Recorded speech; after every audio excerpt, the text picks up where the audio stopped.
Avez-vous remarqué à quel point les règles du jeu changent après 50 ans? Vous mangez exactement comme avant, peut-être même moins qu'avant. Vous faites attention. Vous choisissez la salade plutôt que les frites. Et pourtant, la balance ne bouge pas. Pire encore, votre corps change. Une petite bouée s'installe autour de la taille et impossible de s'en débarrasser. Si vous vous reconnaissez là-dedans, écoutez bien ceci. Ce n'est pas de votre faute. Votre volonté n'est pas cassée. C'est votre métabolisme qui a changé de mode de fonctionnement. Prenez l'histoire de Béatrice. Béatrice a 58 ans. Elle est venue me voir complètement découragée. Elle mangeait sainement. Elle sautait parfois des repas pour réduire ses calories. Et le résultat? Plus elle se privait, plus elle prenait du ventre. Elle était épuisée. Aujourd'hui, je vais vous expliquer pourquoi le vieux conseil de « manger moins et bouger plus » est le pire piège dans lequel vous pouvez tomber après 50 ans. En fait, réduire vos calories en ce moment précis est en train de saboter votre métabolisme. Dans cette vidéo, je vais vous révéler la stratégie exacte que Béatrice a utilisée pour perdre 9 cm de tour de taille, retrouver une énergie débordante et relancer son moteur métabolique. Nous allons parler de la véritable nature de cette graisse du ventre. Nous allons voir quel est l'aliment numéro 1 que vous devez absolument consommer. Et surtout, la routine quotidienne exacte que vous pouvez commencer dès demain matin. Restez avec moi. Ce que vous allez apprendre aujourd'hui va complètement changer votre vision de la nutrition. Commençons par clarifier une chose cruciale. Toutes les graisses ne se valent pas. Il y a la graisse sous-cutanée, c'est celle que vous pouvez pincer avec vos doigts sous les bras ou sur les cuisses. Elle peut être frustrante d'un point de vue esthétique, mais elle est biologiquement inoffensive. Et puis, il y a la graisse viscérale. C'est la graisse du ventre. Celle-ci est très différente. Elle se loge profondément à l'intérieur de votre abdomen. Elle enveloppe votre foie, votre pancréas, vos intestins. Ce n'est pas juste du stockage, c'est un organe actif. La graisse viscérale sécrète en permanence des molécules inflammatoires dans votre sang. Elle est toxique. Pourquoi cette graisse viscérale apparaît-elle soudainement à la cinquantaine? Imaginez votre corps comme une maison. Pendant des années, les hormones, comme les œstrogènes ou la testostérone, gardaient la maison bien chauffée et l'énergie circulait bien. Mais après 50 ans, le système de chauffage vieillit. Vous perdez environ 1 à 2% de votre masse musculaire chaque année. On appelle ça la sarcopénie. De plus, vos hormones anabolisantes chutent et vos cellules deviennent sourdes à l'insuline. Quand l'insuline, qui est l'hormone de stockage, ne fonctionne plus bien, votre corps panique et stocke l'énergie au pire endroit possible, autour de vos organes. L'erreur monumentale que font 90% des gens à ce stade? Ils font un régime hypocalorique sévère. Ils s'affament. Que fait votre corps? Il perçoit une famine. Pour survivre, il détruit vos muscles pour faire de l'énergie et il s'accroche désespérément à sa graisse viscérale. Vous devenez ce qu'on appelle skinny fat, mince de partout, mais avec un ventre proéminent et dangereux. Maintenant, regardons ça sous un autre angle. Si manger moins détruit nos muscles et bloque notre métabolisme, que faut-il manger pour inverser la tendance? C'est là qu'entre en jeu une molécule magique. C'est le fondement même de notre méthode. Et je parie que vous n'en mangez pas assez au petit déjeuner. Voyons ça tout de suite. Oubliez les jus détox, oubliez les soupes aux choux. La clé de voûte de votre nouveau métabolisme, ce sont les protéines. Pourquoi? Pour 3 mécanismes biologiques puissants. Premièrement, l'effet thermique. Votre corps dépense de l'énergie pour digérer la nourriture. Mais saviez-vous que pour digérer des protéines, votre corps brûle 20 à 30% des calories de cet aliment? C'est comme si vous étiez payé pour manger. Deuxièmement, les hormones de satiété. Vous avez entendu parler de ces nouveaux médicaments miracles pour maigrir? Ils miment une hormone appelée GLP-1. Devinez quoi? Manger suffisamment de protéines stimule naturellement la libération de GLP-1 et du peptide YY dans votre corps.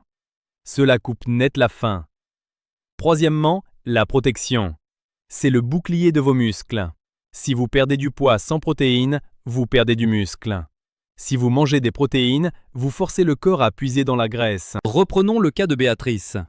Son petit déjeuner typique avant notre rencontre, un thé, 2 tartines de pain complet avec un peu de confiture et un fruit. 0 protéines. À 11 h, elle avait des fringales incontrôlables. Nous avons remplacé cela par 3 œufs brouillés ou du fromage blanc islandais, skyr, avec des amandes. Résultat? Plus aucune faim jusqu'à 14 heures. Voici la règle d'or que la plupart des gens ignorent. Ce n'est pas seulement la quantité totale de protéines sur la journée qui compte, c'est la dose par repas. Après 50 ans, notre corps est moins sensible. Il faut une dose de 25 à 30 grammes de protéines en un seul repas pour déclencher la synthèse musculaire.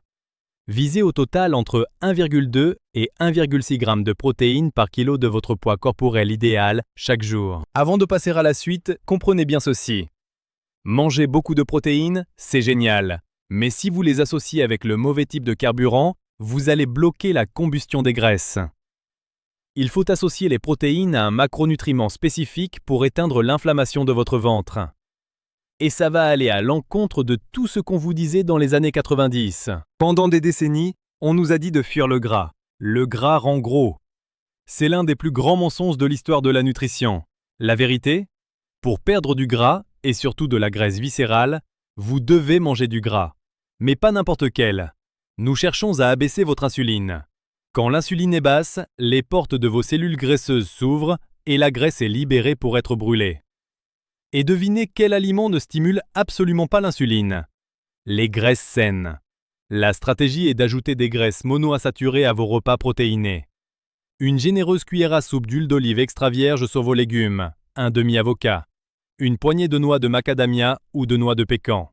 Ces graisses lubrifient vos cellules, améliorent votre sensibilité à l'insuline et prolongent l'effet de satiété des protéines. La nuance vitale ici est de savoir quelle graisse fuir comme la peste. Évitez à tout prix les huiles végétales raffinées, huile de tournesol, de soja, de maïs, de pépins de raisin. Ces huiles, lorsqu'elles sont chauffées et traitées, sont hautement inflammatoires. Elles nourrissent directement la graisse viscérale. Et bien sûr, les graisses trans cachées dans la junk food. En revanche, n'ayez pas peur des graisses saturées naturelles, comme le beurre clarifié ou l'huile de coco, si elles sont consommées avec modération. Très bien, nous avons les protéines et les bonnes graisses. Vous avez la matière première. Mais quand devez-vous manger? Le timing est parfois aussi important que l'aliment lui-même. C'est ici que le jeûne intermittent entre en jeu. Mais pas comme on vous le vend sur Instagram. Le jeûne intermittent n'est pas un régime. C'est un outil de timing des repas. L'objectif n'est pas de vous affamer. L'objectif est de donner à votre corps une fenêtre de 14 à 15 heures sans insuline. Pendant ces 14 heures, dont 8 où vous dormez, votre pancréas se repose. Votre foie se vide de son sucre stocké. Et à partir de la 12e heure, votre corps n'a plus d'autre choix. Il doit attaquer la graisse viscérale pour trouver de l'énergie. Concrètement, ça veut dire finir de dîner à 20 heures et ne pas prendre de calories avant 10 heures le lendemain matin. Pendant ce temps, vous buvez de l'eau, du café noir ou du thé.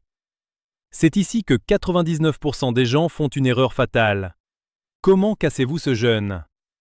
Si vous rompez vos 14 heures de jeûne avec un croissant, un jus d'orange ou un bol de céréales sucrées, vous créez un pic d'insuline monumental. Votre corps stockera immédiatement tout ce sucre sous forme de graisse.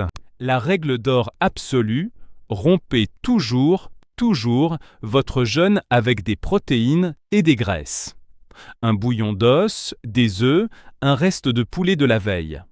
Cela maintient votre corps dans un état de combustion des graisses pendant des heures. On avance bien. Mais attendez, certaines personnes appliquent tout ce que je viens de dire. Elles mangent des protéines, font un jeûne, gèrent leur graisse, et pourtant, ça bloque toujours. Pourquoi? Parce qu'elles oublient le jardin intérieur qui contrôle tout le reste. Et si votre jardin est rempli de mauvaises herbes, rien ne poussera. On avance bien. Mais attendez un instant. Parfois, même avec les meilleures briques et les meilleurs ouvriers, la construction stagne. Pourquoi? Parce que nous oublions le terrain sur lequel nous bâtissons. Ce terrain, c'est votre jardin intérieur, le microbiote intestinal. Imaginez des milliards de micro-organismes vivant en vous. Ce n'est pas juste de la digestion, c'est un centre de commandement. Ces bactéries dictent littéralement votre métabolisme. Des études récentes ont montré quelque chose de fascinant et un peu injuste. Certaines bactéries sont capables d'extraire beaucoup plus de calories d'un même aliment que d'autres. Si votre flore intestinale est déséquilibrée, ce qu'on appelle une dysbiose, elle envoie des signaux d'inflammation constante à votre corps. Et cette inflammation est le carburant préféré de la graisse viscérale. En clair, si votre intestin est en colère, votre ventre restera gonflé quoi que vous mangiez. Alors, comment réparer ce jardin? C'est plus simple qu'on ne le pense. Il faut introduire des jardiniers et leur donner de l'engrais. Les jardiniers, ce sont les probiotiques naturels. Je vous parle d'aliments vivants fermentés. Le kéfir, le yaourt nature sans sucre ajouté, le kombucha, attention, choisissez le pur, sans sucre, ou encore la choucroute crue. Ces aliments viennent repeupler votre flore avec des troupes d'élite. Mais attention, ces jardiniers ne survivront pas sans nourriture, il leur faut de l'engrais, ce sont les fibres prébiotiques. Vous les trouverez en abondance dans les asperges, les poireaux, l'ail et les oignons. En nourrissant vos bonnes bactéries, vous éteignez l'inflammation et vous débloquez enfin la combustion des graisses. Maintenant, parlons franchement. Soyons honnêtes l'un envers l'autre. Si vous appliquez tous mes conseils, les protéines, le jeûne, le mouvement, le microbiote, et que malgré tout, après 4 semaines, absolument rien ne bouge, ce n'est pas un manque de volonté. C'est qu'il est temps de soulever le capot et de regarder le moteur de plus près. Après 50 ans, certains obstacles médicaux peuvent agir comme un frein à main serré au maximum. Dans ce cas, vous devez consulter votre médecin pour un bilan ciblé. Voici les 3 suspects principaux que vous devez vérifier ensemble. 1. Votre thyroïde. Une hypothyroïdie, même légère ou silencieuse, peut ralentir votre métabolisme de base à tel point que perdre du poids devient biologiquement impossible. 2. Votre niveau de cortisol. Le cortisol, c'est l'hormone du stress. Si vous dormez mal ou si vous vivez un stress chronique, votre corps reçoit l'ordre de stocker chaque calorie directement dans le ventre pour se protéger. 3. L'apnée du sommeil, c'est le grand coupable oublié. Si vous faites des pauses respiratoires la nuit, votre corps manque d'oxygène, le métabolisme s'effondre et la graisse viscérale s'installe. Avant de conclure ce chapitre, une note de sécurité très importante. L'approche que je propose est puissante car elle change votre biochimie.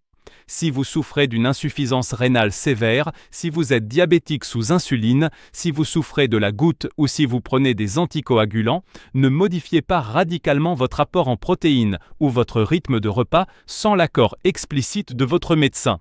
Votre sécurité est la priorité absolue. Il nous reste une dernière pièce du puzzle, et c'est de loin la plus importante.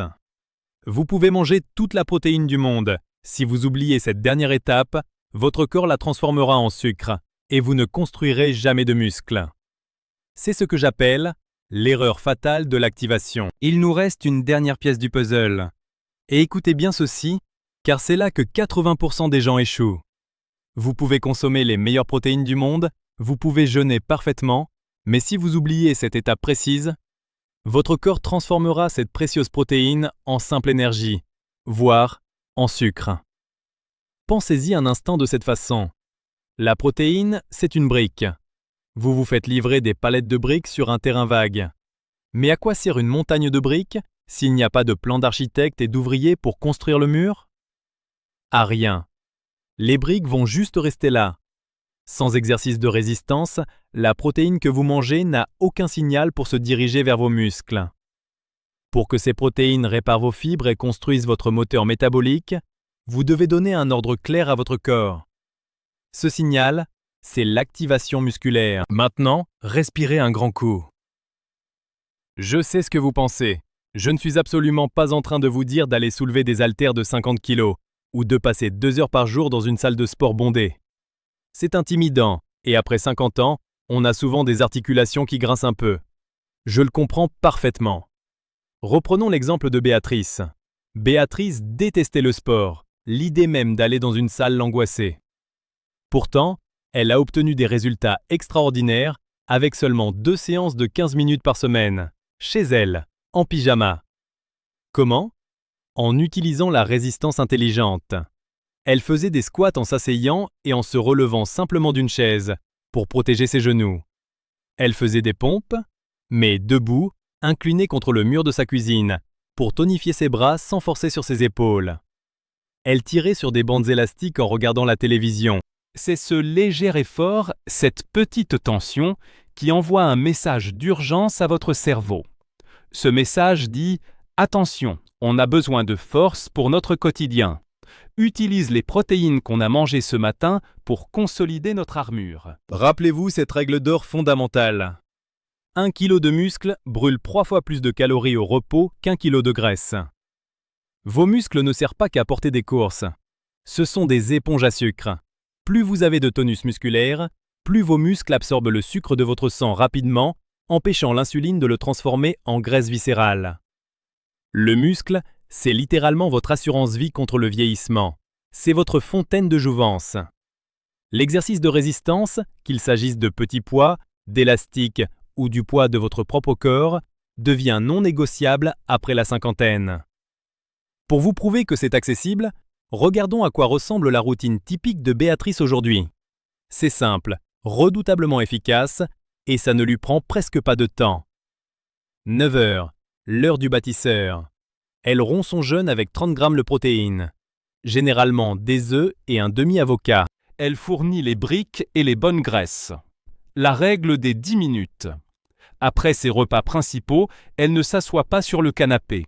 Elle va marcher 10 petites minutes à l'extérieur. Cette simple marche utilise immédiatement le sucre du repas et fait chuter son pic de glycémie. Le signal matinal. 2 à 3 fois par semaine, avant sa douche, elle fait 5 à 10 minutes d'exercice de résistance dans son salon.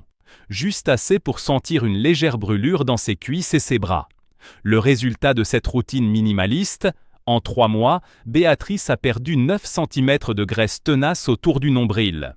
Son ventre a dégonflé, sa digestion est devenue parfaite et surtout, elle dégage une énergie qu'elle n'avait plus ressentie depuis ses 30 ans. Elle n'a pas affamé son corps, elle lui a redonné le mode d'emploi. Nous avons couvert beaucoup de choses aujourd'hui. Pour résumer, oubliez la restriction calorique extrême. Concentrez-vous sur la qualité. Protégez vos muscles avec 25 à 30 g de protéines par repas. Mangez des bonnes graisses pour garder votre insuline basse. Laissez votre système digestif se reposer pendant 14 heures la nuit. Nourrissez votre microbiote. Et surtout, envoyez le signal à vos muscles avec des exercices de résistance réguliers. Cela peut sembler beaucoup, alors ne changez pas tout aujourd'hui. Priorisez la constance sur la perfection. Voici la chose unique que je veux que vous fassiez demain. Une seule chose. Demain matin ou au moment où vous cassez votre jeûne, assurez-vous de consommer 30 g de protéines. Pas de sucre. Juste des protéines et du bon gras. C'est tout. Observez votre niveau d'énergie. Observez l'absence de faim à midi. Commencez par là et l'effet domino fera le reste. Si cette vidéo vous a aidé à comprendre pourquoi vous bloquiez jusqu'à présent, cliquez sur le bouton j'aime. Ça aide énormément la chaîne. Et surtout, abonnez-vous pour ne pas manquer les prochaines vidéos où nous plongerons dans les meilleures recettes pour activer ce métabolisme après 50 ans. Dites-moi dans les commentaires, quelle est votre source de protéines préférée pour le matin? J'ai hâte de vous lire. Prenez soin de vous, prenez soin de vos muscles et à très vite.